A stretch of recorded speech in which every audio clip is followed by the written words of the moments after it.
All right, welcome to Social Distillation, the submarine still of the internet, where we attempt to drop the bead and pour white lightning straight onto your brain. Today is Tuesday, so it's blank page day.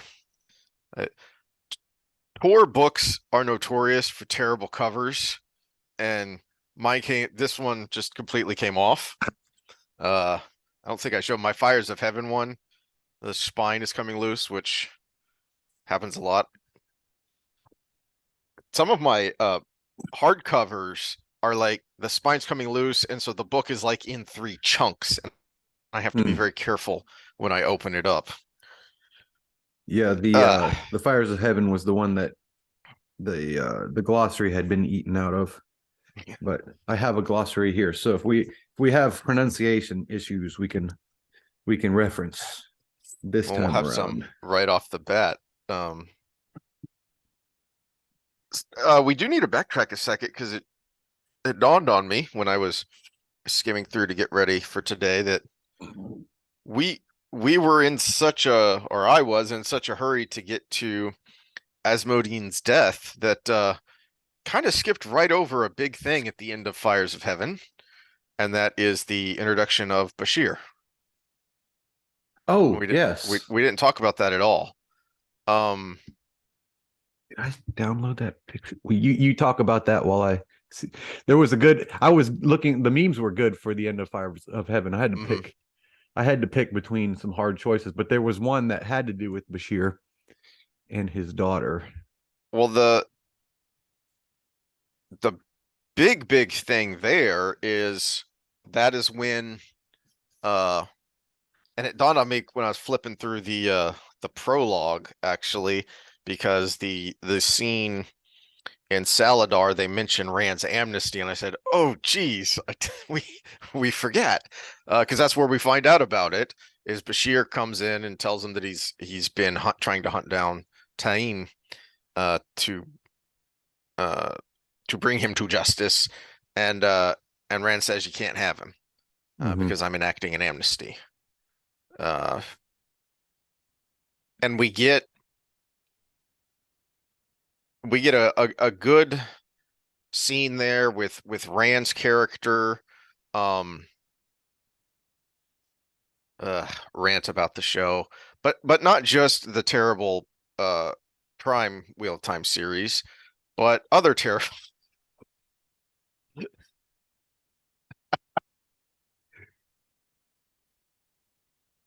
daughter, wife, whatever. Yeah, pick your poison with that one. Um,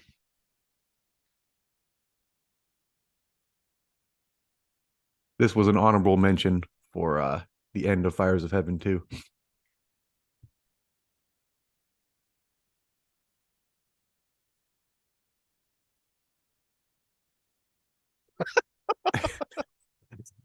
uh, there's a book called Fires of Heaven. Yes, Perrin, there is. Um, Which realistically was one of the complaints about Fires of Heaven for a lot of fans was that there was zero Perrin. mhm. Yeah, yeah, which is why it works better on a reread, because if you're reading through the first time and after building up Perrin so much in Dragon Reborn and Shadow Rising, and then nada.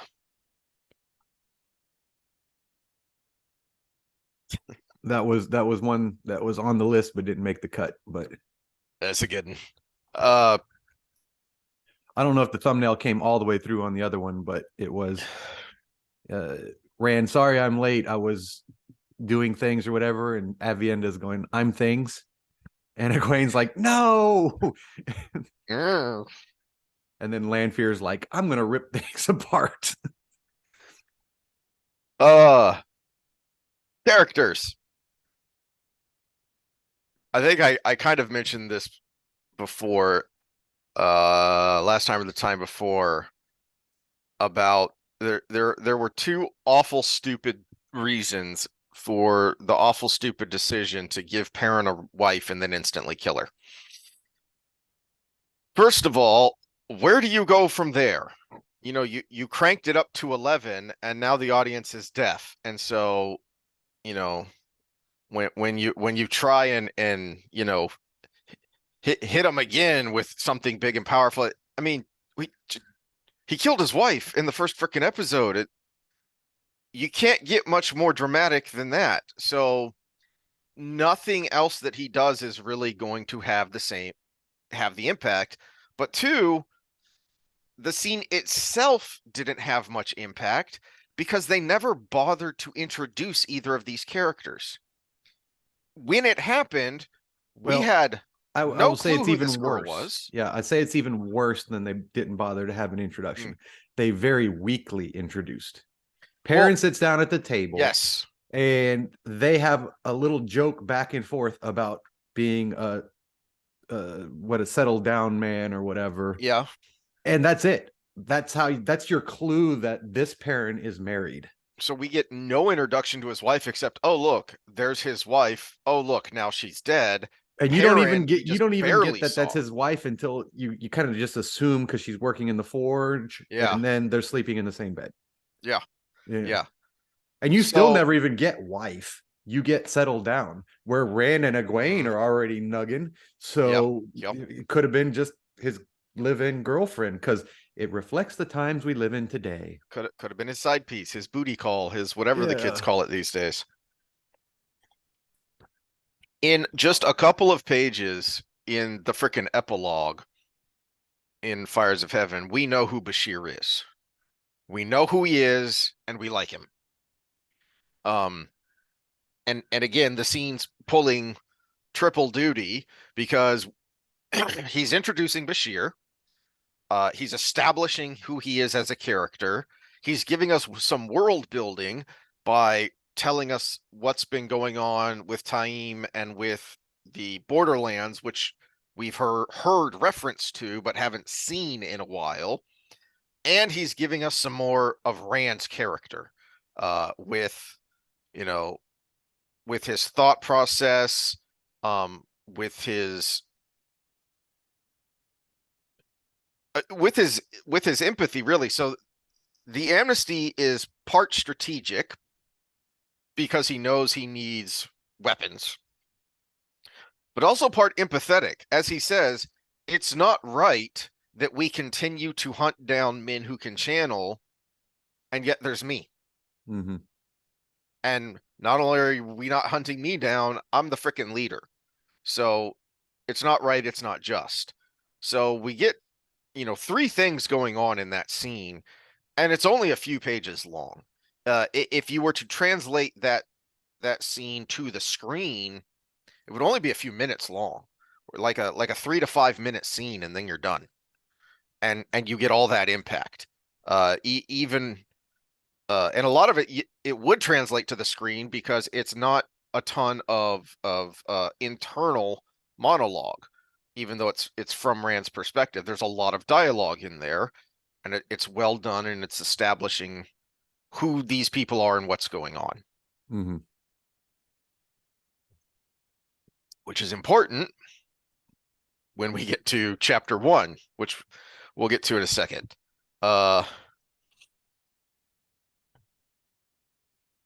Actually, no, since I'm on this rant, let's jump there, and then we'll backtrack to the prologue, which is quite lengthy.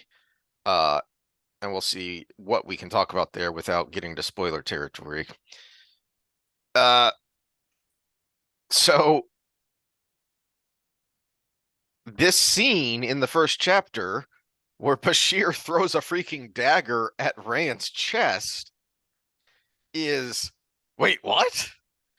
Especially the first time you read it, because, oh my gosh, what's happening? It's a little bit confusing because it happens so suddenly, and because we've reached the point here, and it's going to get even worse by the end of this book, where you're looking sideways at everybody. Are you a dark friend? Are you a dark friend? Are you Black Ajah? Mm-hmm. And so, holy crap, did he introduce this guy just to immediately show us he's a dark friend? And then it's, holy crap, is Fail's dad a dark friend? Holy crap, does that mean Fail's a dark friend? And so you get all this piling on top of each other, and it works because it has impact. It has, that quick gut punch dramatic impact, and then as it unfolds, it kind of turns into a little bit of comedic relief impact because Bashere is so nonchalant and almost jovial about it. Rand saying, I could kill you and no law in Andor or anywhere else would condemn me, and he just shrugs. But it works because it's all fitting with who we saw Bashere was at the epilogue in just those few pages. It has impact. This scene would be boring if he hadn't set Bashere up so well there. And not just there, but so much of what Jordan does is not only the scene itself is impactful, but he gave us those breadcrumbs before. Mm-hmm. He gave us those little hints through Fail's storyline of who her dad was, who he was, what kind of man he was. So we had those little nuggets sitting in the back of our brain, and then we actually get to him, and then it's all fleshed out. It's all colored in for us, where we had just this vague little sketch before. Of course, all of that, when you go back to the show, all of that would require you actually, having time with Fail to set things up, and a lot of things that are missing that we can't get back at this moment. Yeah.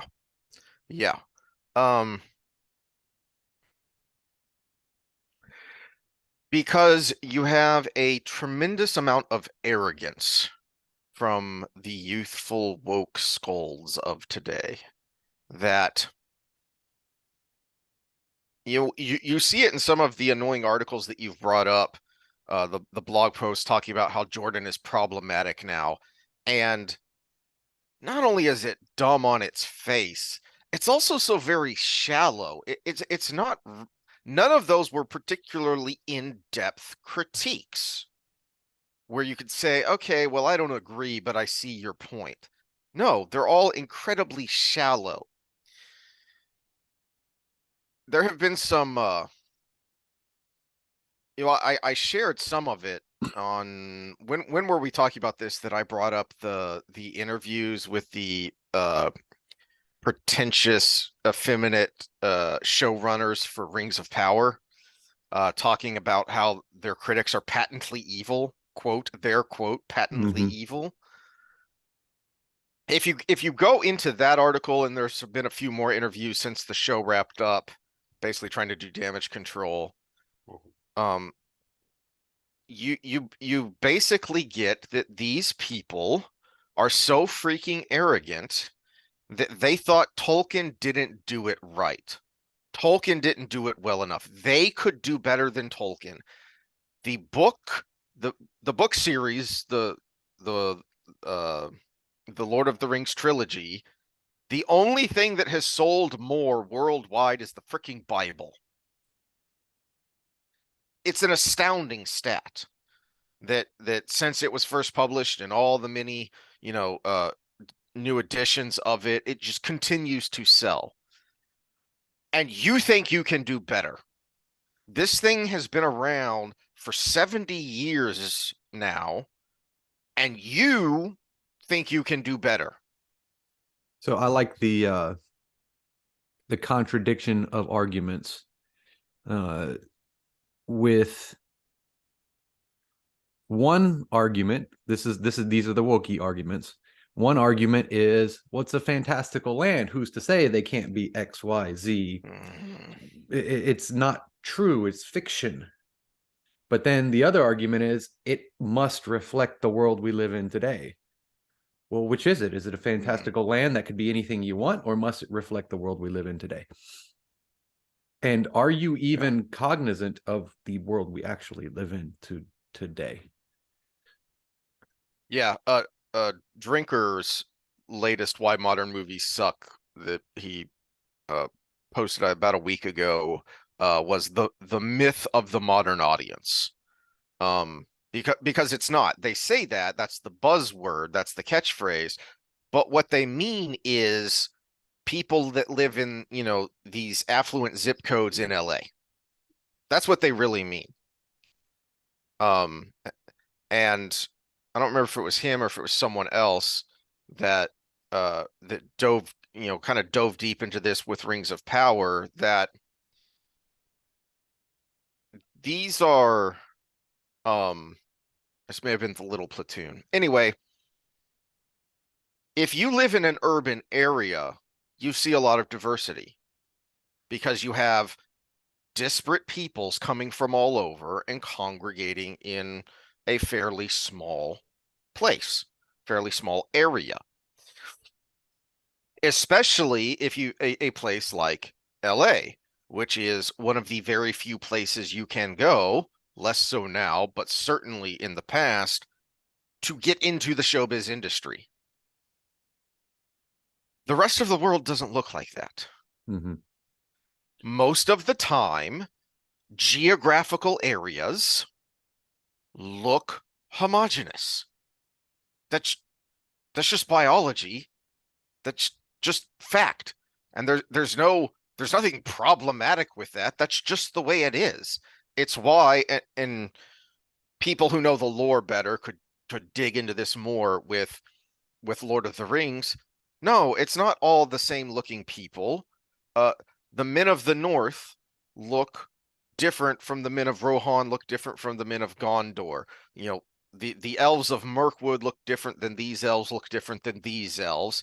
And then as you go south, you get into some kind of more North African Mediterranean things, because Middle Earth is Great Britain. That's what it was designed to be. That mirrors the world. That's, if you want to talk about reflect the world, okay, well, you're not reflecting the world. You're reflecting the urban area you live in. Well, you can also look at how populations exist too. So urban areas are diverse because people go there to live. Mm-hmm. Rural areas are less diverse because people grow up there and stay. Mm-hmm. And just by, multiplication, you end up with bigger and bigger populations. Whereas urban areas, people go there to live.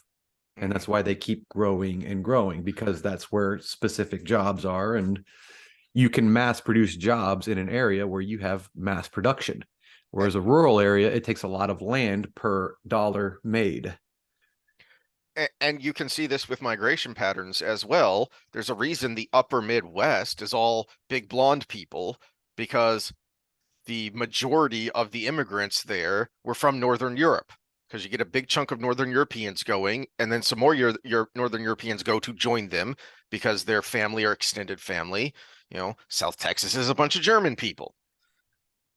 That's how it works. And I've mentioned this before, but it bears repeating that conversely, if you want to do something like that, then you create something like The Expanse, which is set in the near future. Humanity has become very urban, so those population centers are going to look like diverse urban areas. And the growth pattern is where people haven't gone before. So people from the urban areas are coming together and going out. And then when the belt opens up and all these disparate people from, low income stratifications from all over are spreading out there, and then kind of homogenizing because they've been intermarrying, interbreeding for generations, and it works. And because you're not shining a light on it like a bunch of twits. All right. Well, and in this is the unfortunate truth for everybody in the history of humanity. A lot of times, expanded diversity was not for good reasons. I would bring up the Mongols for this, but I'm going to bring up my own family history. My Polak side of me has a lot of Roman blood. That probably wasn't consensual.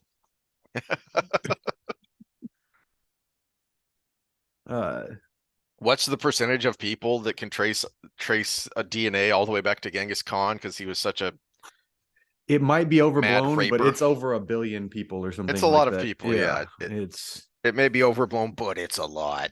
Well, he had possibly thousands of kids, because he had unconsensual sex multiple times a day, because that's what you do when you're the most powerful man at the world in the world at the time. All right, rant over. Back to Bashere. To finish this up, is he seems a little nutty. But it works because, again, we set him up in the epilogue and we get right to it here with the throwing the dagger. I could kill you. He just shrugs and says, my wife might not like that, which means you might not like that because, she'd set to back to hunting Taim, or maybe hunting you. Did you want to go straight to chapter 1 past the prologue? Yeah, I didn't mean to, but since we were talking about Bashere, I want to finish this scene up because then he immediately flips, and when Rand kind of wavers, because something funky is going on with him, he's that facade is gone. You can tell that he's being tactical, and we've had reference to him being a great general, one of the great generals before, and we can see him acting tactically here. He does something outlandish to make a point. He's presenting an air of aloofness to make a point, to put people off balance. But when things get serious, he gets serious. He's immediately, are you okay? We need a nice eye. You need healing. You need someone around you because you're too important. And then when they get to discussing plans, he goes back to being tactical again. But let's jump back to the beginning now, because I wanted to stay with the Bashere thing until we get through that, and then we'll get to Mazrim Taim. I'm mostly sure that's how you're supposed to pronounce it. Taim is what it's Mazrim Taim by the glossary. Okay. All right. So when I was looking through the prologue, I remembered it being meaty, but I forgot just how much happens here. The other kind of interesting thing about this prologue compared to others, I'm pretty sure every scene in this prologue is expounded upon in this book, whereas before and later as well, Jordan a lot of times uses that prologue to tease something way down the road. That's why I'm not entirely sure how much time we can or should spend on the prologue, just because a lot of what is being set up here is going to, it's a read and find out thing. We're gonna get to it down the road. So we'll see where we want to go. I do like where it starts, with Demandred at Shayol Ghul. Yeah, well, a rare Demandred sighting, period. Rare Demandred sighting, especially period. from the inside of his head. So he's teased Demandred a lot, and we've seen him a few times interacting with other Forsaken. We've heard him mentioned, but he's actually teasing us again because we're not going to see him a ton. But we get a Forsaken point of view, and we actually get to see the bad scary place, which we've only heard about and only heard how terrible it is, and now we actually see it, and he doesn't pull any punches with the well, we've seen it before, and Demandred reflects on what it used to look like. Yep. We saw it in Rydian in the pillars, in the flashbacks. But it was as he remembers it, not as what it is now. Yeah. As it was before the bore was drilled.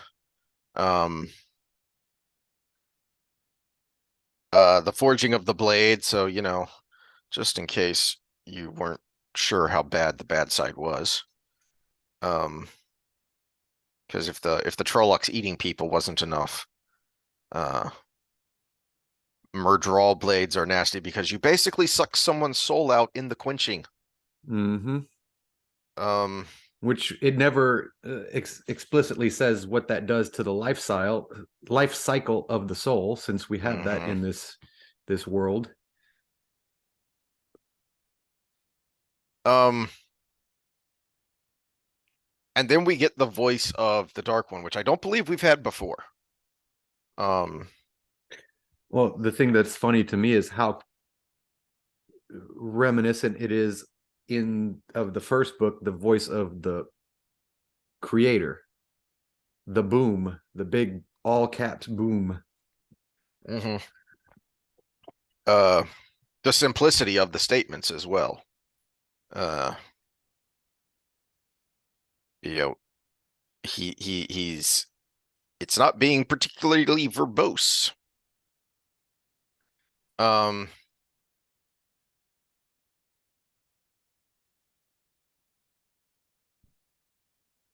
Page 5, Demandred is giving us more, a first person perspective of what we kind of heard about from Moraine about why balefire is nasty, and how they even didn't want to use it in the Age of Legends. Even the Forsaken hesitate to use it because of what it can do to the pattern itself. Um,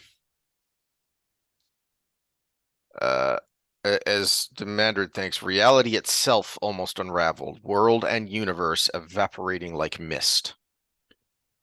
And it's also funny because from a perspective here, it it kind of gives you an insight that Demandred is not 100% in on, but he's thinking the thoughts here that his goals might not ally with the Dark One, because the Dark One actually probably is seeming to not want space and time to hold. Mm-hmm. In fact, it takes away his only real limitation, which he says in his booming voice, I cannot even step outside of time. Mm-hmm. Well, if you unravel space and time, well, now I've just eliminated my one and only limitation. But Demandred has that very rational thought of, oh, wow, if we do this, I don't have anything to rule. And that's why I'm in this. Mm-hmm. Yeah, he's all about the power. Um,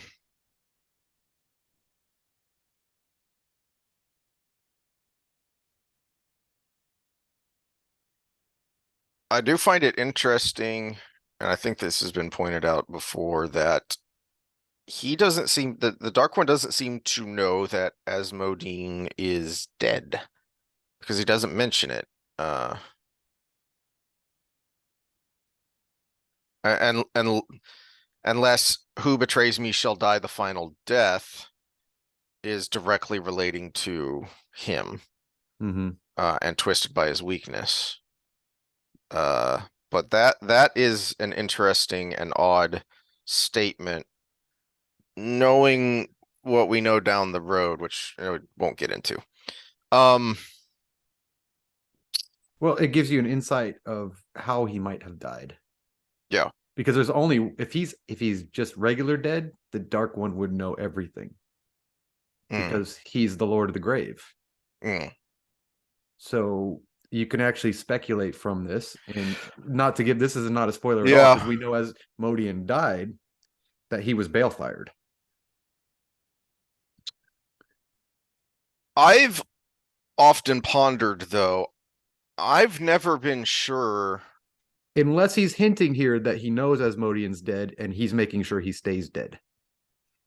That's the other. Yeah. Well, one of the thoughts, because that was one of the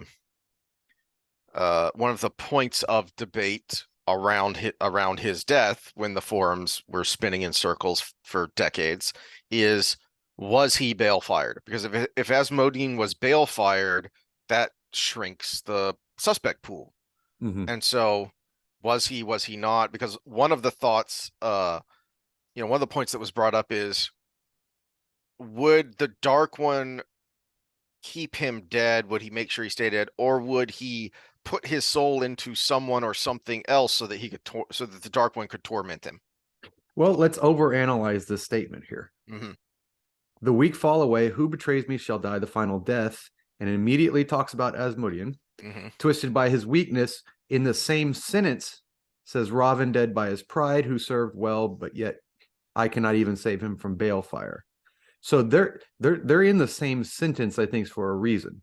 Yeah. Asmodean just being dead, but because of his betrayal, he will not be reborn. He fell from betrayal. Ravin fell from pride. They both fell due to weaknesses in their character. But he also still differentiates that there's a final death, but one is balefire that he can't do anything about. But with Asmodean, even though it's in the same sentence, he's still implying that he died a final death, which he would have control over the process thereof, which kind of makes a little bit of a meta contradiction in the whole thing, because if he had control of all death, he would just make sure the dragon was never reborn. And that's something that's speculated about in world, and I don't think Jordan ever gives us a clue about how it really works. And that's, something I've pondered, is how much of what Rand saw, like when the Balsamon is trying to torment him and shows him his mother being tormented because I'm the father of the grave. Was that a trick? Was that some kind of trick, or was that really his mother? But we also know there's a difference between being bound to the wheel and being a reborn soul too. Otherwise we would, and that has something to do with the world of dreams. So those bound to the wheel live in the world of dreams until they're recycled. So it's not everybody that dies isn't in that same situation. And so if you're the dragon, you're probably bound to the wheel in some way, shape, or form. And the Dark One doesn't seem to be able to touch the world of dreams because it's its own separate, connected yet separate thing. He can touch the pattern because the pattern is his prison. The pattern is what is used to enclose him, cage him. But in world, the speculation is if you pledge your soul to the Dark One, then he has it. Then he has that soul. But if you die in the light, he can't touch you.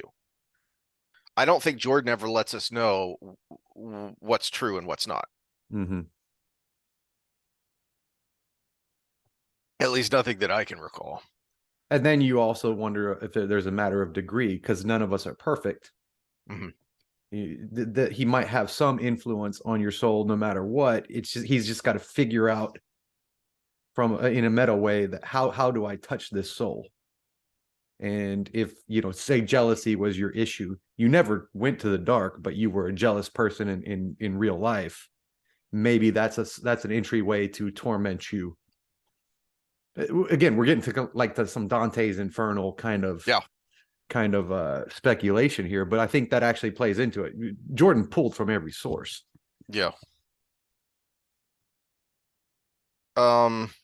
All right. Then we skip to the chicks, and we see that the ladies have been busy beavers. Giggity. That he dumps us right into the middle of kind of a serious and important thing, which was referenced when they got to Salidar.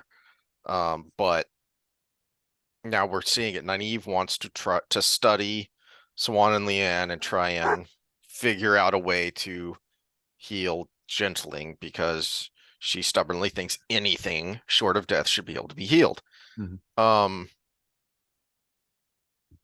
so we get her personality. We see right away what's been going on with Moghidian, Merrigan. And also something, kind of a small thing, but interesting, is how Leanne's personality has completely changed. When she was Keeper, she was rather severe.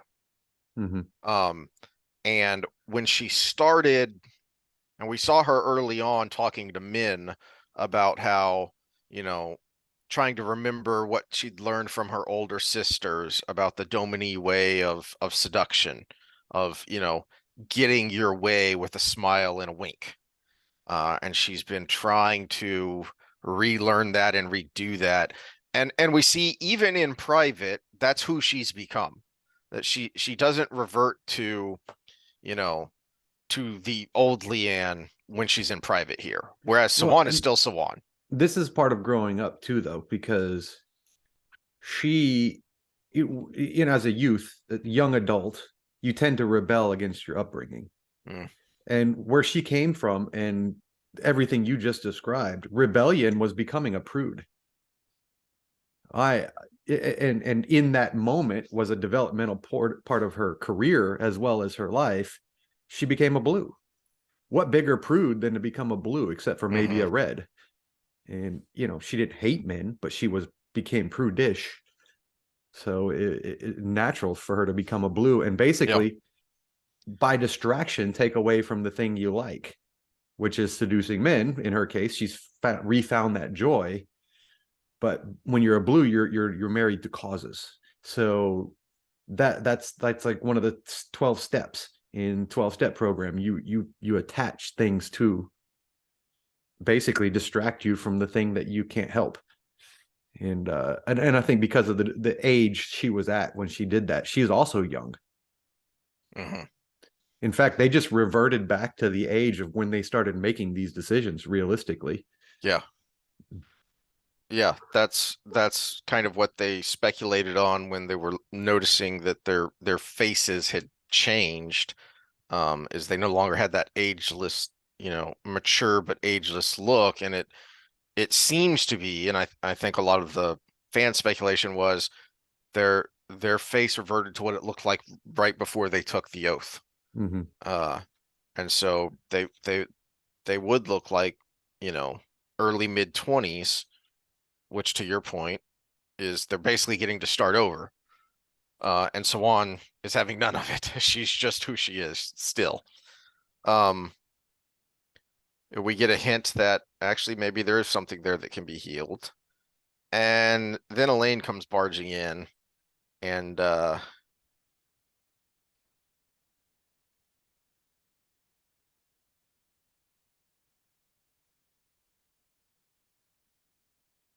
I like that we get her perspective of what's going on in Camelin and what the rumor is around her mother. Mm-hmm.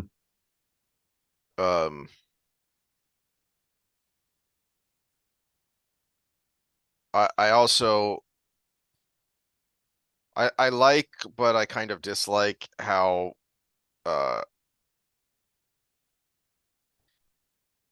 the one hand she's being headstrong because she's duty bound, but on the other hand she's also being very childish because intellectually she knows that Sawan and the sisters are right, that she can't go to Camelin. That would be silly, that would make no sense, and that would cause more harm than good.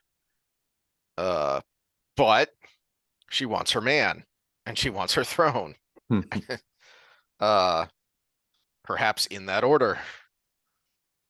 I also like that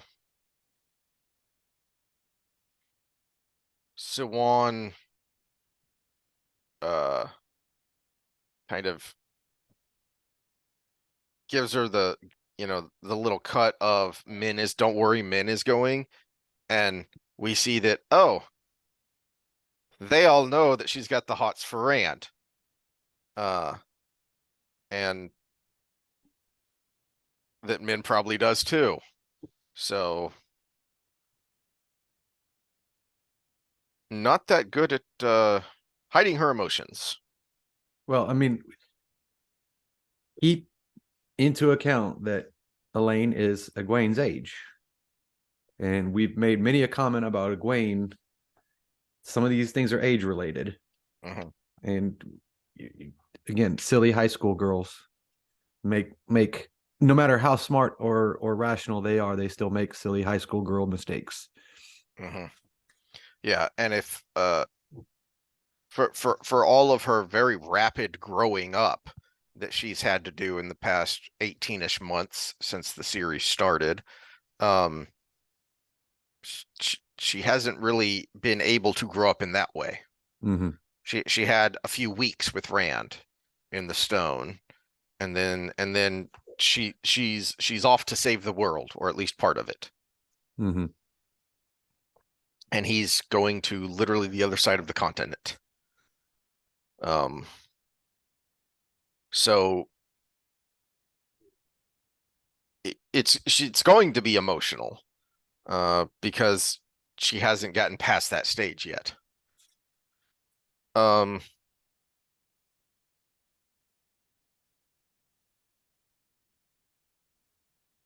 Any other thoughts on the Elayne bit here? No, you summed it up pretty good. And then we finally get to Perrin, although we get it from Fael's perspective, which is kind of cool.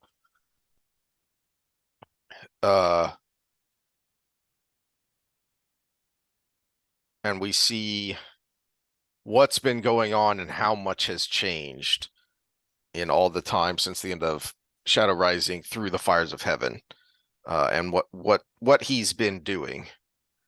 And compared to what's going on in the Fires of Heaven, yeah, he didn't need to show all this. It was just kind of annoying the first time through when, dang it, what happened?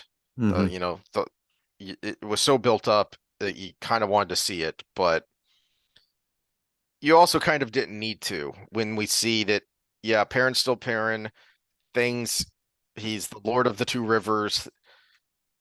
He doesn't know what that means. Nobody else really knows what that means. And Fael is trying to, you know, uh, push this square peg through the round hole. But she's not necessarily wrong with how much things have changed, and you get from her perspective, all the many different peoples and cultures, ways of living that are changing, that the old way of doing thing might not have continued to work, Mm-hmm. because it wouldn't have been able to accommodate these outsiders and figured out how to, because they were so tradition bound. All right, well, how do you seamlessly integrate someone into such a narrow tradition when they come from their own rather narrow tradition?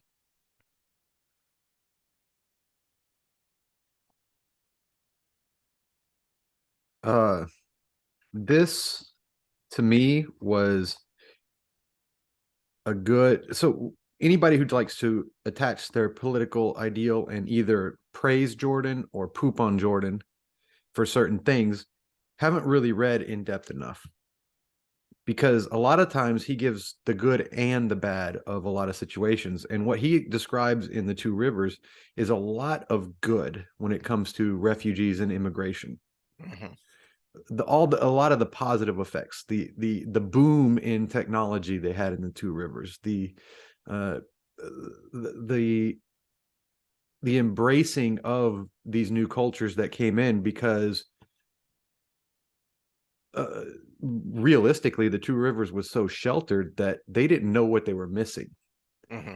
Whereas we got a taste of it in some things, but we're just getting to the refugee situations. We get a lot of the negative impacts of that, and we saw a little bit of it in Karhine as well, but we'll see it in Andor especially coming up, or we got a little bit of in Gehenna where it goes wrong because there's just too much too fast, and it's not contributing anything. It's actually a net negative to the production of a society, where here we're still getting net positives because there's so much room for growth.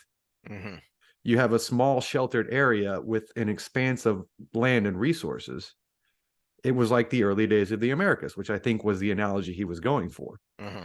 where the immigration boom was a boom for the country. Whereas we see in Andor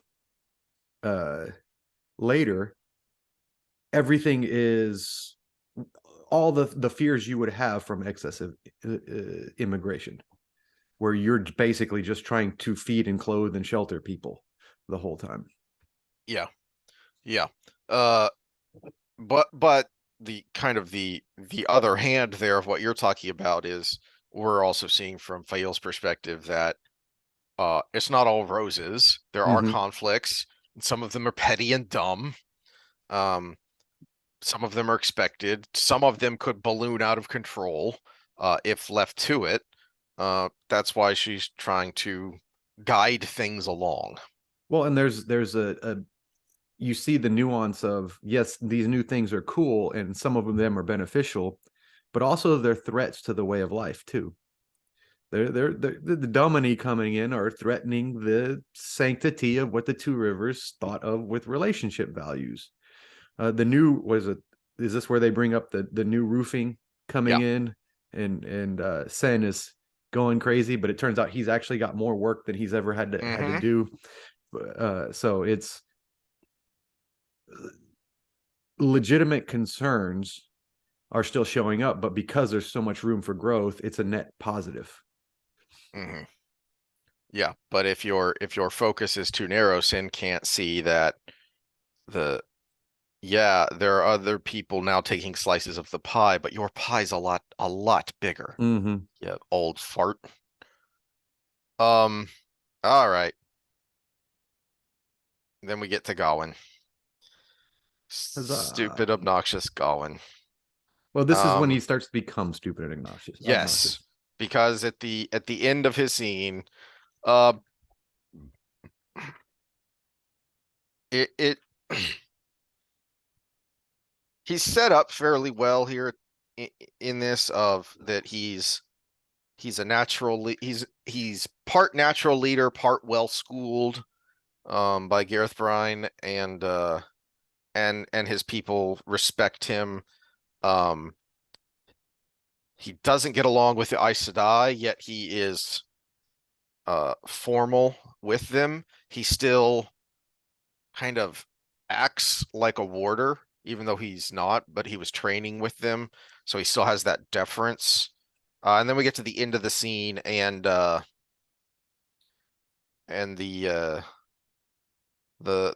peddler that shows up and tells him that his mother's dead and Rand killed him.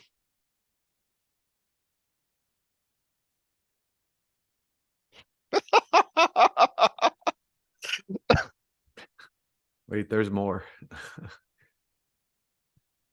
Yeah. Everyone I've ever trusted, indeed. Indeed. there were plenty of good poop on Gawain memes. Uh We will have plenty of time for that as the series progresses. yeah. Um yeah, we'll get to that more. Did you ever wonder if this peddler was a plant? Like if it wasn't just a coincidence that this guy happened to show up while this White Tower envoy was getting ready, and a peddler just happens to show up to kind of poison Gawain's mind. You could say that, but this is kind of an Occam's razor moment where you needed Gawain to get the news, and a peddler Hmm. in this world view was probably the most likely. We did see that at the very beginning. Just like Bale Doman's your window to the entire world when everything was still small. You know, peddlers are the people who bring the news. I was thinking of what's his face, the peddler from the Eye of the World, who's I'm brain farting on now. Hayden Fane. Yeah, Yep. yeah. Because I kept thinking of his new name. Um, so Well, we did see that from the beginning, but like I said, this but at book the is same making you time, look askance at it everyone. makes for convenient people to be used as well. So Hmm. that theory plays out because if if it's just some random person, he's going to be like, "Who are you?" But if he's a peddler, oh, he must have news. Let me find out. So if I was to use people to spread discontent, I would use peddlers. Hmm. Um, and then we get all of these women that I guess we can't say anything about or will be problematic and get canceled. They're not good people, any of them. So we get the Aes Sedai perspective, and then we get the wise one perspective, and they're all pretty awful.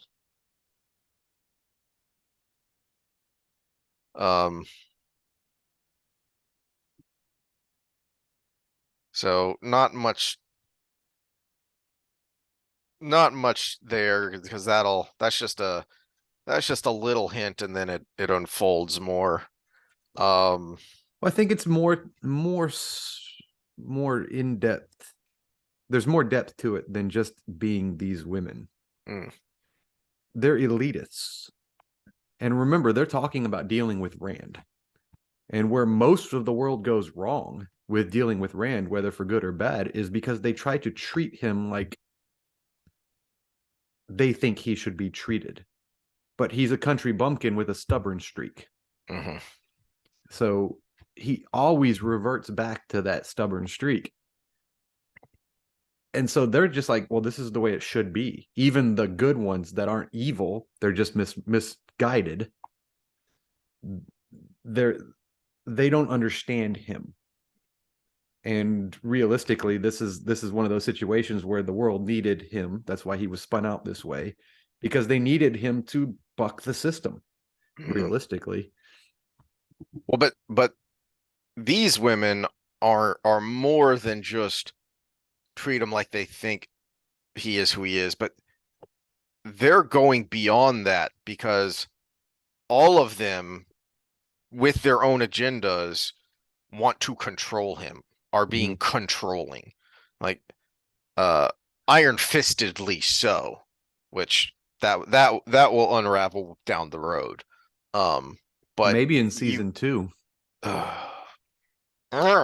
But you get the hint of their attitude from their perspective, and that's why he chooses the two that he chooses to be the point of view there of Catelyn and Savannah.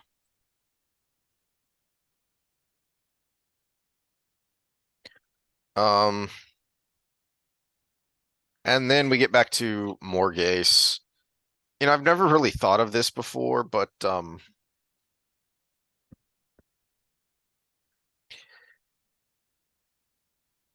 she starts to get really annoying too. And is that on purpose, especially in this book? She's also making some dumb decisions that she thinks are right, but she's being pretty narrow-minded and getting herself into a very bad spot. Mm-hmm. I wonder if that's on purpose to mirror Gawain's storyline through this book. It makes more sense to her because of her background, and this Mm-hmm. is a more feminine trait. Mm-hmm. Is she thinks that things are going to work out a certain way because that's just the way they're supposed to. If I renounce my throne right now in private where nobody can hear, Elayne's set up to be the next queen. Mm-hmm. Well, then the real world steps in. So it's not this world that you created in your mind that is the way things should be, even if tradition held up to it to a certain degree. But this is the way it should be. So Yeah. therefore, everybody around me is going to respond in. And then you end up with the moment where if mama ain't happy, ain't nobody happy, because Yes. things didn't work out the way they were supposed to. So now mama's not happy. Yes. And, which is a good way to explain the end of this scene, that she's a queen, one of, if not the most powerful monarch in the continent. And so, of course, she's going to be able to, and she's very skilled at playing the game. So she's going to be able to play the game and get what she wants from the King of Amadicia. And then she runs into a brick wall as Pedro Nial comes in, and one tells her, "You're being silly. It's not going to work out that way. He just wants to bang you." And two, how did you not consider that the king is basically a puppet of the White Cloaks? At some point, you're going to have to deal with them. To your point, it's not going to work out the way you think it should work out or the way you want to work out. Here comes this guy who is considered one of the great generals of, up there, and there's just a handful. And he's going to be able to play the game too, and he's going to want to get what he wants. And then she throws a temper tantrum because she gets super emotional when, she gets smacked, gets a harsh dose of reality here.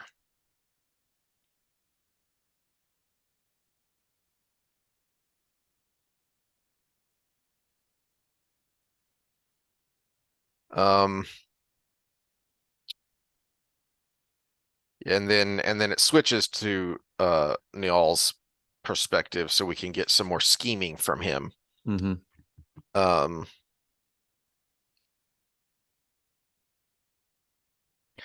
And then we get back to the Forsaken.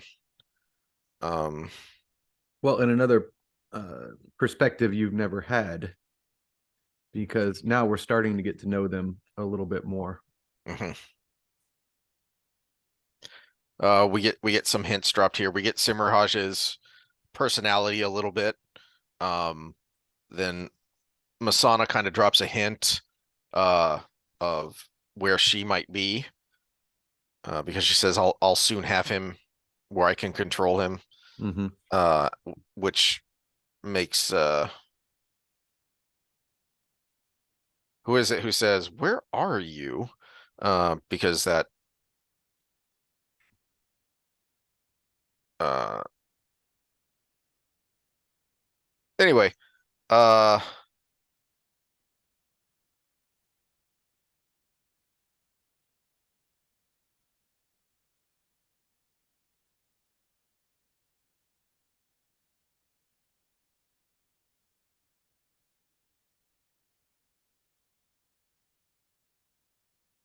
yeah, Grendel's the one who says, "Where are you?" Mm-hmm. But Demandred knows. Um because he says, "When I think where you two have placed yourselves," speaking of Simmerhaj and Masana, "how much has the great lord known for how long?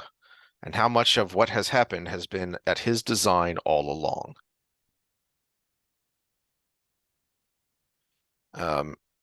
And then we get "Let the Lord of Chaos rule." Mm-hmm. And then we get a really weird scene of, wait, who are these people? What's going on here with Arangar and Asangar? Did you have any idea what was going on here when you first read this scene? Yeah, I picked up on this one. Yeah, It took me a minute to realize who these two were.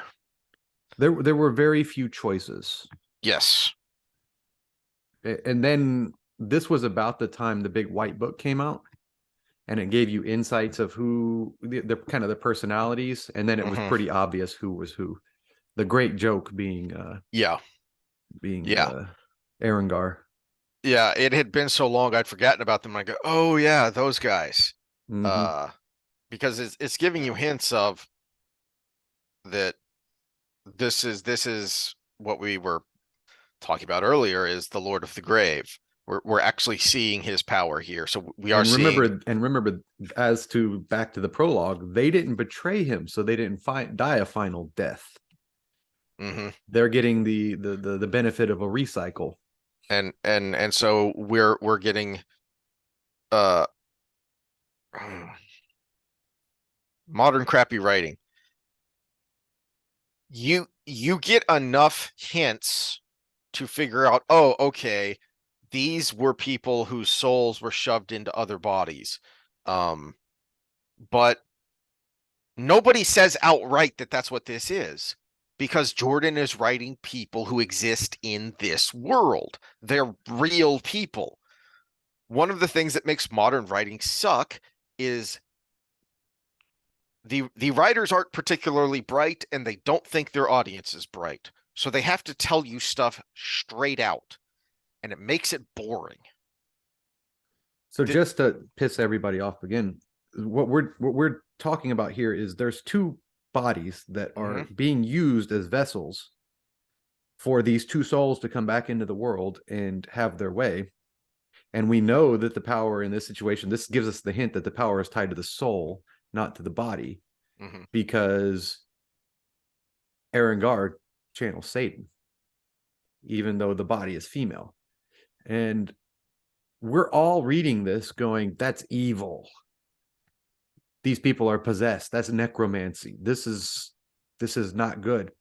But yet in Wonder Woman 1980, spoiler alert, she is holding on to basically her dead hubby possessing another body, which is what the magic made happen. And we are supposed to call her a good person for letting that go. Where Yeah. basically the soul got his body back by her Yeah. decision that was so heart-wrenching. Yeah. Which since that guy whose body that was had no choice, that means when they were getting intimate, she was raping that guy. I think we could stop at the possession and still say it's already bad enough. Yeah, that's true. But I just want to at the point bring that whoever's point in home. control of the body, we can have a semantic type argument of who actually consents at that point. Where the control in the body lies might be the consent there, but the fact that he was unconsensually controlled to begin with, Yeah. that part was the that's where evil and not just right is kind of takes that next step. It's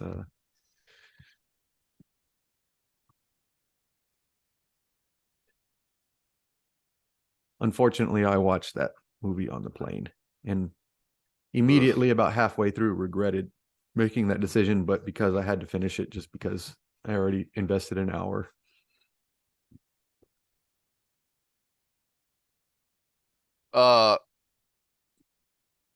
So to my point, there's more than enough to infer what's going on here. But Shydar Heron doesn't just come out and say, you know, person whose name you used to be, and you person whose name you used to be, the Great Lord took these bodies and somehow scooped out their soul and shoved yours into it. So now you are reincarnated, you are alive again. Exposition dump, exposition dump, exposition dump. Instead, these are real characters who exist in the world. And so they're acting to their personalities. They're both arrogant. They're both used to ordering people around. They're used to having their way. And then they get smacked down. So, and the Shydar Heron doesn't need to exposition dump because he would be telling people what they already know. Mm-hmm. You don't have to look at a hole in the ground and said, a hole. Yeah, the audience can see it, dummy. You don't have to tell me it's there. There's a scene in Rings of Power. That's extra stupid. I do like his little you'll adapt, the body bends to the soul, but the mind bends to the body. As if, hormones and things like that actually matter. And there's a difference between male and female, no matter what you think you are in your head. But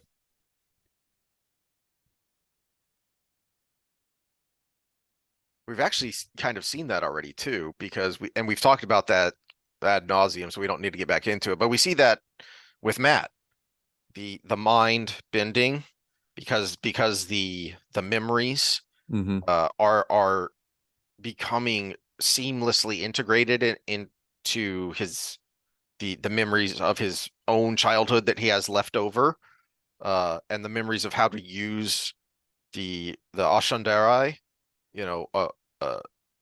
are bending his body to help him use it as if he's always used it.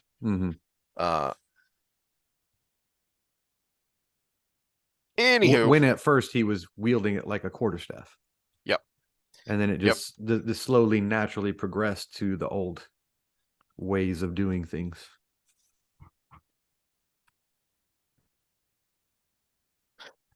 I don't know how much farther we're gonna get because we've kind of dived deep here. Yeah, I think that. But I had another thought on the first chapter before we move on to the second chapter here. So we talked about this a little bit when Rand went to the palace and was kind of showing off, look how clever I am. And it's getting worse. He's kind of doing what he thinks he's supposed to do. He's trying to be the game of houses player, the manipulator, and in so doing, he's kept all these toadies of Lord Gabriel. Mm-hmm. And it's not good. They're obviously simps. They're obviously pandering. They're obviously not the kind of people he really wants as his allies. Yeah. And he's already, had it up to here with the ones in Tyr and now Karheen. Why are you still doing it? And we're gonna see it's gonna make matters worse for him in Andor because he's kept on these morons. Mm-hmm. Well, and I think I picked it up, but maybe it's just not as explicit as I think it is. But he's taking some lessons from Tom and Moiraine the wrong way. Kind of keep your enemies closer. That friends close but enemies closer kind of lesson, and he's taking it to the extreme. Where if I have these people under my nose, what could go wrong? Yeah. When he's actually keeping the dagger close to his heart. Yep, that's a good point because he doesn't understand the nuance. Mm-hmm. Yeah, he's picking up lessons really quickly, but yet, like the word was nuance. He doesn't understand the little thing he might be missing. That's everything. Mm-hmm.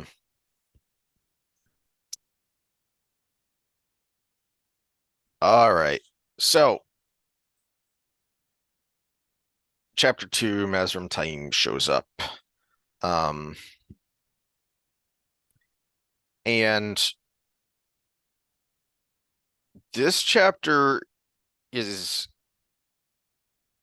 a big contributor to the looking sideways at everybody phenomenon that happens in the middle of the series of or is that a dark friend? Is that a dark friend? Mm-hmm. Because he shows up and Bashere is a little dubious. Or is that really him? So Jordan is planting some doubt in our minds. Well, and it's no coincidence we get this huge intro to somebody else we haven't really heard from, and the big deal around it is where are you? Where are you? And we know from that Forsaken scene there at the end of the the prologue that Simir, Haj, and Masana have insinuated themselves into someplace very important, from Demandred's statement there. So surely he's insinuated himself into someplace important. Mm-hmm. That would go along with his how much does the Great Lord know, and how much was this his plan? And then we get these two new people who we infer were Forsaken, who have been shoved back into new bodies, and so they're going to insinuate themselves somewhere. So we just saw those. Is one of them him? Is this one of them? Mm-hmm. Obviously not the lady, but the other guy, is this him? Um, so yeah, I really think it's on purpose that Jordan really wants to plant the mystery of where are the Forsaken, and who are they? Are they people we have met here? Um,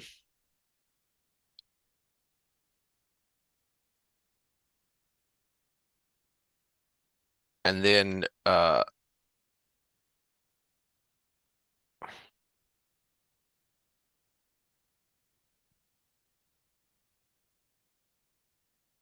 we get Lews Therin's voice muttering the names of the Forsaken, and Mm-hmm. Rand has to force him down. Uh,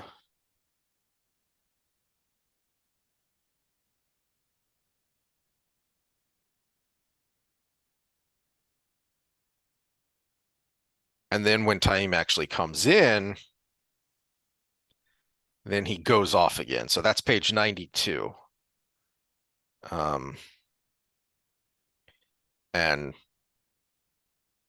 Bashere has to speak, took advantage of the silence to, you say you're Mazrim Taim. He sounded doubtful, and Rand looked at him in confusion. Because Luz Theron goes off on such a wild tangent rant, wanting to kill them all and scorch the earth, that Rand has to fight him to get him to shut up and be quiet.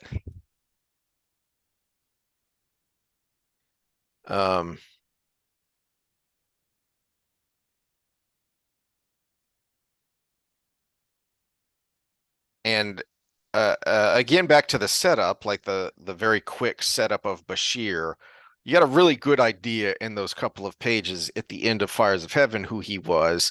You get a really good idea in the good sense that this guy's kind of sinister, not just arrogant, and that actually kind of gets discussed in the scene of, I name myself the dragon. Of course I'm full of myself. Of course I think I'm important. But I'll follow you so that I can not become irrelevant. But so not only does he have the heaping helping of arrogance and elitism that you would expect, he also comes across, or at least he does to me from the very beginning, as kind of sinister. Which I think is more of Jordan kind of just planting that doubt in your mind of, is this guy a bad guy? Well, I don't think Jordan left it that mysterious. I think he wants you to know that he's not a good dude. He is an evil in respect to the things he will do at any given time are not what we would consider good things. But we're wondering if he's the crazy that fights for your side or the crazy that fights for the other side. That's a good point. He's the Viking berserker. The Viking berserker's great if you're on a raiding party getting resources for your side, but the Viking berserker's horrible in a time of peace where they just want to fight. And to your point, the dagger too close to him with the toadies, these simpering no aristocrats is one thing, but is he about to escalate things dangerously here by taking this guy close to him? Because, to your point, he's clearly not a good guy, but is he not a good guy who's going to help you fight the dark, or is he not a good guy and he's given over to the dark? Yeah, and there's always that moment where kind of the world needs people that you couldn't be yourself. And is he that person, or is he the person that's going to betray you?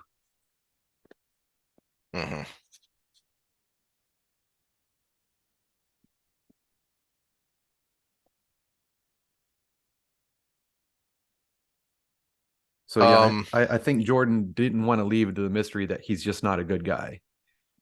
The problem is he leaves open, is he the right guy? Yeah.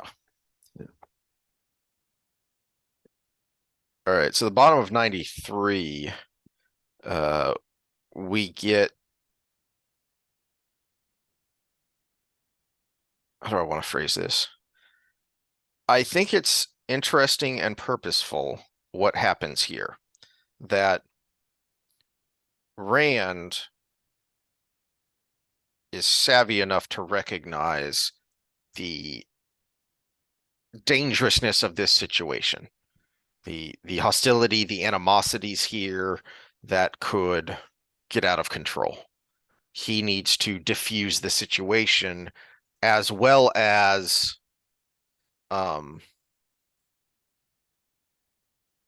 drive the point home of what he expects from Taim if he joins him.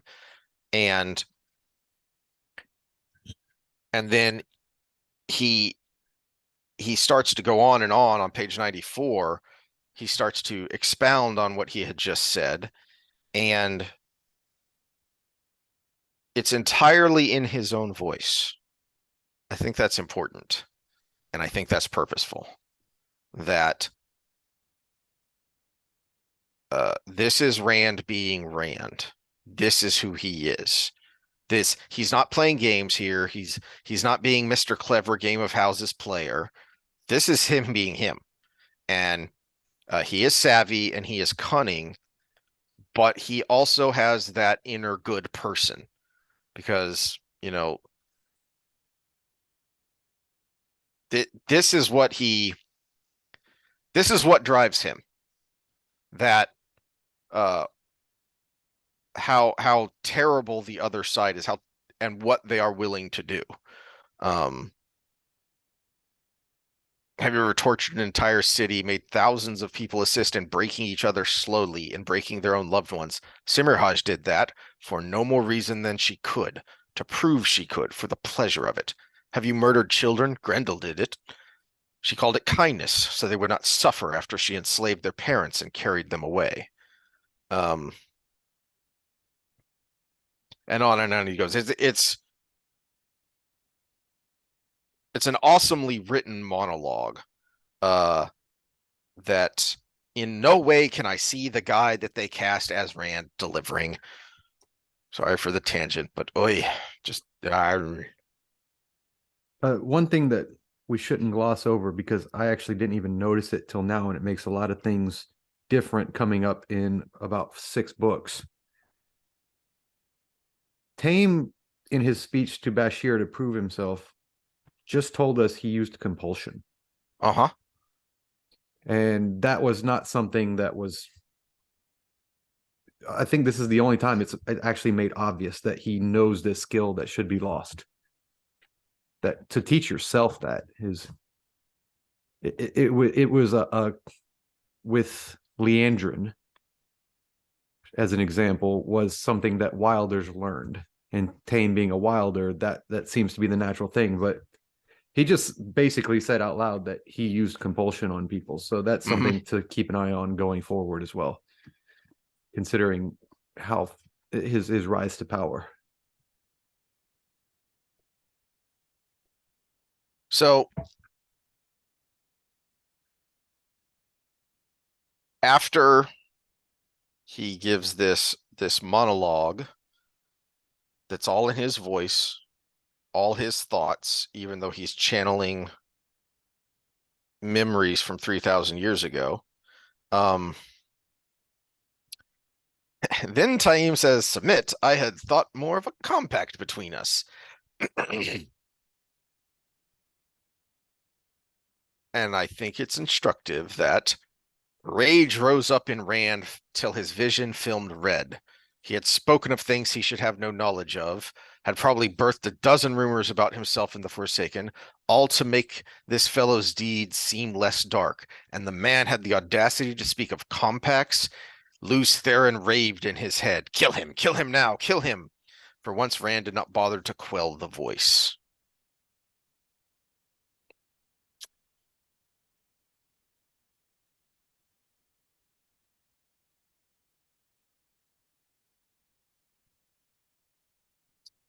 I think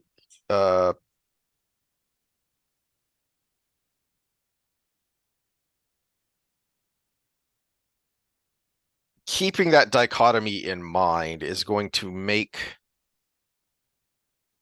things make a lot more sense in this book, especially because that dichotomy is going to become even more pronounced. We've seen it in snippets, we've seen it in brief glimpses before this, but now in this book we're going to see Lews Therin's voice, and that inner dialogue and that inner fight happen a lot more.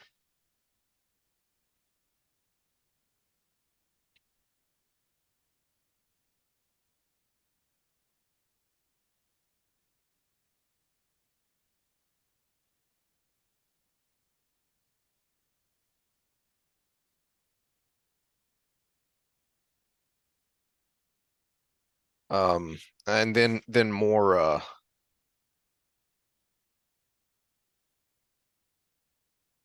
I think this is also part of the planting the doubt of how did he get this, was Taim handing over one of the seals.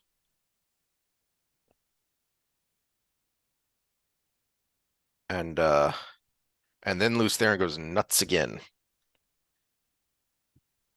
So much so that he kind of takes over Rand. And Rand's got the seal raised up and is muttering about breaking it. Well, that's just a put a pin in kind of thing, though. Yeah. And it is interesting to note that Taim is unsteady now. His voice is unsteady. Not with fear precisely, more like a man who had felt a cliff unexpectedly crumbling under him and had somehow found himself back on solid ground. All right. And then we find out about the farm. And he's going to go to the farm. And we'll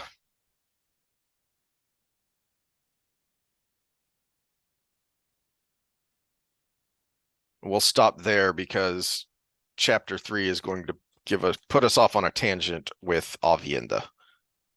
A woman's eyes. And the next couple of chapters deal with that a bit as well. Okay, so I don't have a lot in the way of spoilers, but we have comments to look at, I would assume. All right, let me pull up spoilers because we have to revisit something. So major spoilers. So go away if you haven't read this yet because crap, where is that? Where did I put that? I know I bookmarked it. I went on a bit of a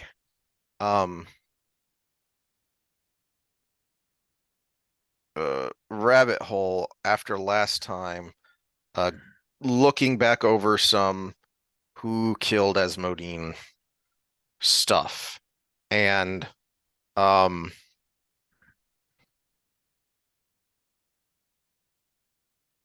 one of the things I found was this here. All right, can I share? Yeah, you should be able to. Right. So on this Wheel of Time wiki, they specifically mention in characters ruled out the unknown servants, which I'd mentioned before, and part of the theory that I'd talked about was that was Grendel and Samael who had come to execute their plan. And something that I didn't think of when you were, offering rebuttal was the reason they didn't jump in. The rationale was where Rand finds them, they had just dodged a line of balefire. And he and Ravine had been flinging around a fail bit of balefire already.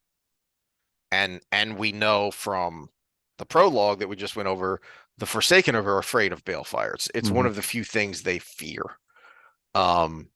Because immortality is a big effing deal to them. That's why they pledge themselves to the Dark One. So that was the explanation for why they were there but didn't help Ravine. So they didn't want to get involved and risk getting balefired.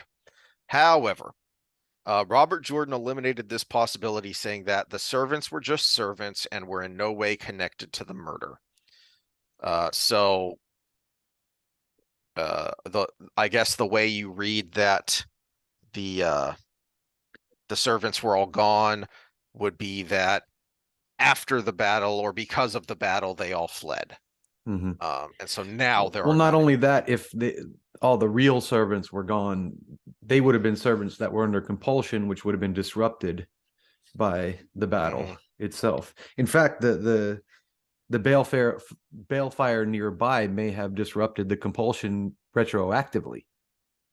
Yeah. And now this is from a Comic-Con, so I never saw anything directly. These were notes that somebody took with Robert Jordan speaking and answering questions at Comic-Con in 2004, and it's all paraphrased here. But it did specifically mention that someone asked about these two servants. Which to me puts a big gap in, not a big gap, but it does put a gap in the theory. Well, it's not really a theory. It's confirmed that Grendel did it. It's not stated directly, but we'll get there when we get there. But Grendel did it. But then why was she in the palace? Was she already there, waiting for, to me that makes a little more sense actually if the two servants aren't Grendel and Samael in disguise, because, and I think you kind of pointed this out when we were talking about it. Why would Samael show up? He was the one who was wanting to back out because he didn't like being the bait, and he's also kind of the strategic mentality of, well, hey, why don't I just let Rand take care of Ravine for me? So maybe Grendel showed up, and then Samael seems the one who is the least likely to show up and hold his end up. Grendel shows up, she's there, she opportunistically takes the moment to get rid of Rand's teacher, because she's not supposed to get rid of him yet, but she doesn't want him to get too strong. So, and that was a major component of why would the Forsaken want to kill Asmodean? Well, he's making Rand stronger. Well, and also we're not allowed to kill him yet. We don't want him to be a threat. You're also getting an implication that there might have been an order from on high, because the Dark One's own words were, he betrayed me, which tells you he doesn't know all, because Lanfear kind of made that happen. But and on this one, somebody drew out a little diagram of where things happened, specifically because when Asmodean leaves the fountain area, which is mentioned in the fight in the finale, he passes a wall with a line of balefire that has taken a chunk out of it. So that is directly referenced in the fight, and that is where he had turned the corner and runs into a couple of servants. I'm curious if that was just Jordan. I mean, why put the servants there? Was that just to add a little spice to the scene, or were those actually red herrings that he was planting, knowing that in a few pages he was going to kill Asmodean? But when I found that, I figured I should share that, because I'd mentioned the servants, and I had not seen that Comic-Con note from Jordan that no, those were just servants. All right, so do we have any comments to go over? Yeah, and I think for me, bottom up is in order.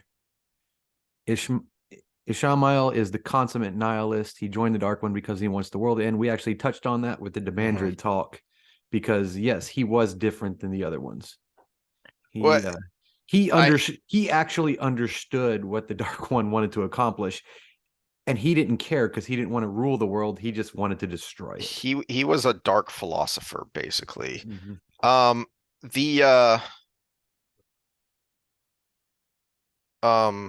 I just noticed the thumbnail from the last one. Why are topless girls on boats offensive? I don't understand. That makes no sense. That makes no sense at all. Since we were talking about the election, I just figured I'd put something random that was I don't remember when exactly this was. I think it was the prologue to Fires of Heaven, actually, when they show up, and somebody thinks, paraphrasing, but I'm pretty close here, that Ishamael was already half mad at the end of the War of Power, and that his imprisonment had only made it worse. And there are lots of hints sprinkled along the way. You're not told explicitly, unless you read the Big White Book, that somehow, because he was close to the surface of the patch, Ishamael wasn't completely sealed. Some of the other Forsaken talk about it, and like Lanfear, I think, is the one who is one of the things that makes her so incensed about being in prison was that it was a dreamless sleep, and she owns dreams. Nobody is denied dreams. But what That she that's probably her meant world. was the world of dreams, Exactly. not But because that we get from Asengar's perspective that it was horrible. It mm. wasn't just a sleep. But well, then again, they he were was also closer to near the the surface surface. than he was closer to But the surface. His body aged. Ishamael was able to be an avatar for the Dark One and present himself as Baalzamon, and was periodically able to project himself out farther. The biggest hint we get of that before we would have any idea what was going on was when Padden Fane says that Baalzamon himself appeared as a vision to drive the Trollocs and the Mordor into Shadar Logoth to go looking for them, because they didn't want to go otherwise, because scary bad place. Well, when we talk about two, though, remember, go back to the beginning of this conversation where we talked about what makes you not perfect is the road for the Dark One to have some sort of control over you in death. Asengar, who we know is Agonor, now that we're in spoiler section, he was a bad, horrible person by basically trapping souls in ugly bodies, realistically. Whether that was creating Trollocs, creating Mordor, or the weapons they used. He had a play in that. When we just talked about that, sucking souls away, his sleep was endless nightmares. And so his hell was his own making, where Lanfear's hell is not being able to dream. Because she's the ruler of dreams. And not being able to dream walk, where she can mess with other people in their dreams, and she can, have her own fantasies or whatever she does in the world of dreams. So, and realistically, Ishamael's hell would be eternal life. The thing that drew the other Forsaken in was the thing he knew was never going to happen. But yet he was stuck with it for 3,000 years. Yup. But the point about Ishamael is that he was already dark and nihilistic, and I think it was Raveen's mind, or Demandred, whichever, that he was already half mad when they knew him, and he just went all the way mad in the 3,000 years since. And to the point of nihilism, he wants to be dead, forever dead, but he wants everything to be dead, forever dead. All right. Scott's comments. Yep. So I think that's a good point about Moghidian that we kind of just touched on, but when we were going over it, but didn't want to get into the spoilery bits of the reason it held is because Moghidian panicked. And so Nyneave was so strong-willed, she was able to impose her will, even though Moghidian is a full-on dreamwalker and Nyneave is not. But to Scott's point, she never had a parent to say it's only a weave, referencing something that happens way later. And I think that actually is important, because to her, what she can do to manipulate reality in the world of dreams and the fact that she can channel, that is everything to her. That is pure power. And it's why she doesn't put herself out there and put herself in the situation where someone like a Lanfear could challenge her in the world of dreams, or someone like a Demandred could challenge her in raw power. That's why she's the spider hiding, because to her, these are the ultimate expressions of power. And so I think that's where that moment of panic came from, is, being engrossed in the idea that this is ultimate power, whereas Perrin comes from a totally different place. He's totally new to all of this. He has no schooling. It's all street smarts to him in the way he has to figure out how the world of dreams works. So to him, yeah, it's just a weave. Why are you so scared of it?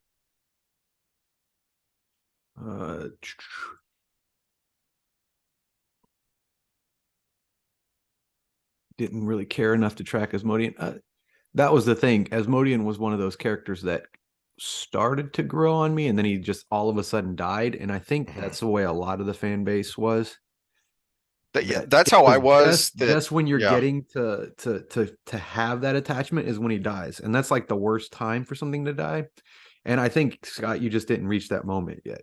Yeah, and to add to it, for me, the fact that Jordan, whether he was trolling or whether he was serious, that the fact that he said that all the clues are there at the moment, to me that just created the puzzle. And even if I didn't care that much, okay, well now I want to figure this out. Now I want to solve this puzzle.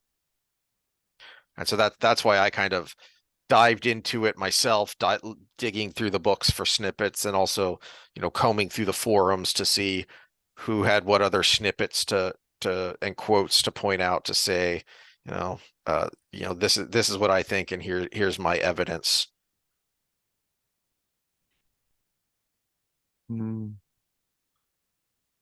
Oh, the trigger comment was it's snarky, facetious. I didn't think you would actually be triggered. We make fun of the Wokies because they're so easily triggered. So when I throw that out there, that's just poking fun to our audience. Now, if you're an actual Wokey in the audience, to everybody that's not Scott, that might have looked at this and hit the dislike or something, I don't care if you're triggered.